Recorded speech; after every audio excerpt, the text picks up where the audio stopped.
మేము చేసే వీడియోస్ మీ మొబైల్కి నోటిఫికేషన్స్గా రావాలంటే సబ్స్క్రైబ్ చేసుకొని పక్కనే ఉన్న బెల్ ఐకాన్ కూడా యాక్టివేట్ చేసుకోండి.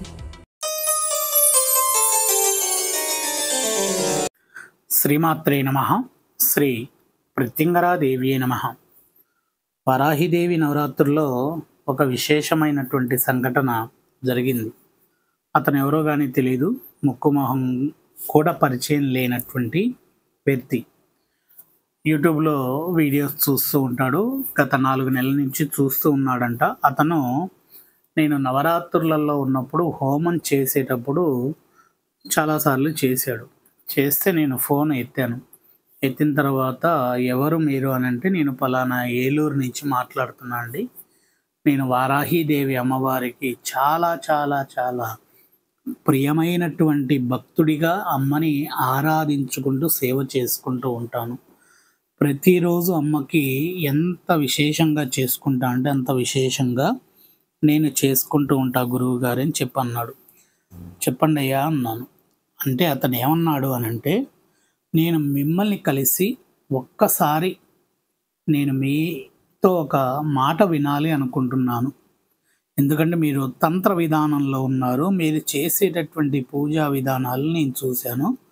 ఆల్మోస్ట్ వారాహి, ప్రత్యంగరి, దశమహాదేవతలకు ఏ విధమైనటువంటి పద్ధతితో ప్రాసెస్తో చేస్తారో అలానే మీరు నిర్వహిస్తూ ఉన్నారు. కాబట్టి ఒక్కసారి మిమ్మల్ని కలిసి మీరు చెప్పే ఒక్క మాట నేను వినాలి అనుకుంటున్నాను.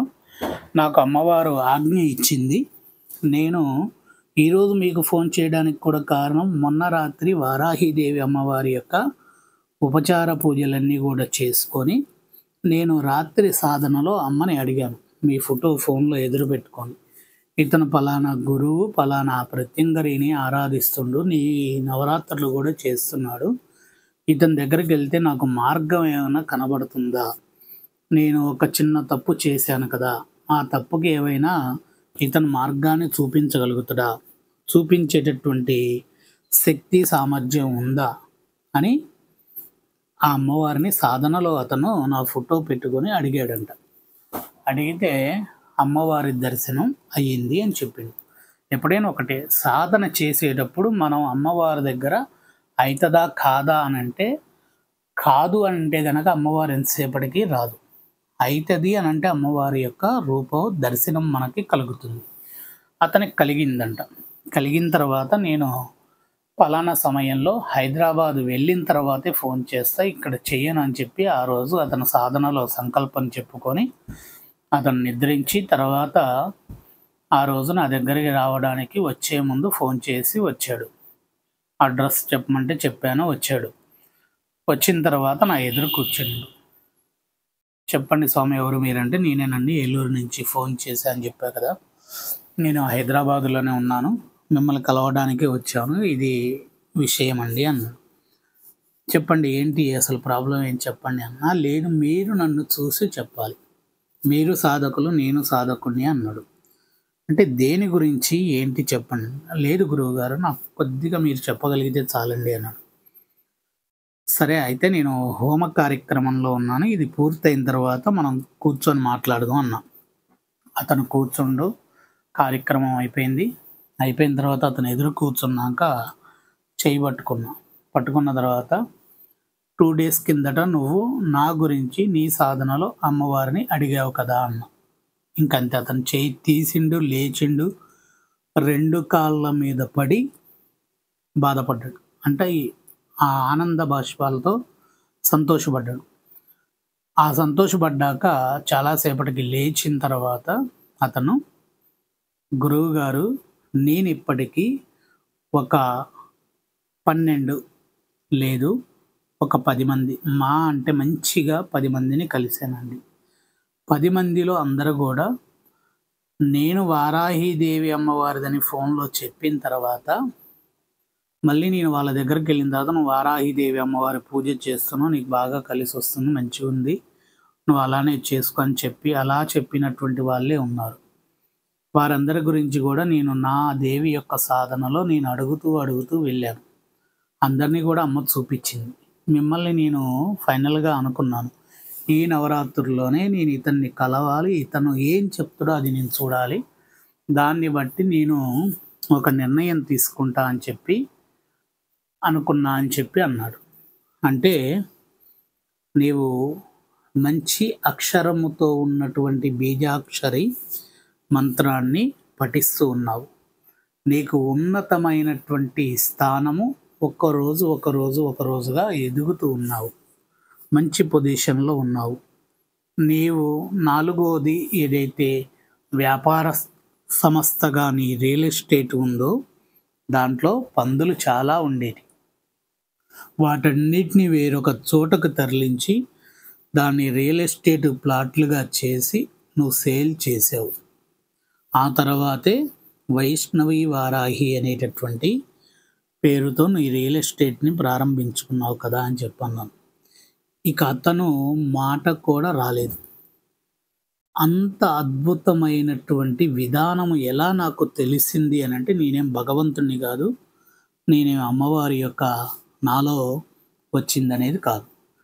ఒక గొప్ప సాధకుడు ఎదురైనప్పుడు ఆ సాధకుడి యొక్క ఆరాశక్తి, యువతలో ఉన్నటువంటి సాధకుడి యొక్క ఆరాశక్తి రెండు కూడా ఆటోమేటిక్గా కలిసిపోతాయి. అవి ఒక గురువు పరంపరంలో ఉపదేశం తీసుకున్నటువంటి వ్యక్తికి తెలుస్తుంది. అటువైపు నుంచి మనకు ఒక సాధన చేసేటటువంటి వ్యక్తి పోతుందనుకో, అతని యొక్క శరీరంలో ఉన్నటువంటి ఆరాశక్తి, సాధన శక్తి యొక్క తేజస్సు మనకి అర్థమైపోతూ ఉంటుంది.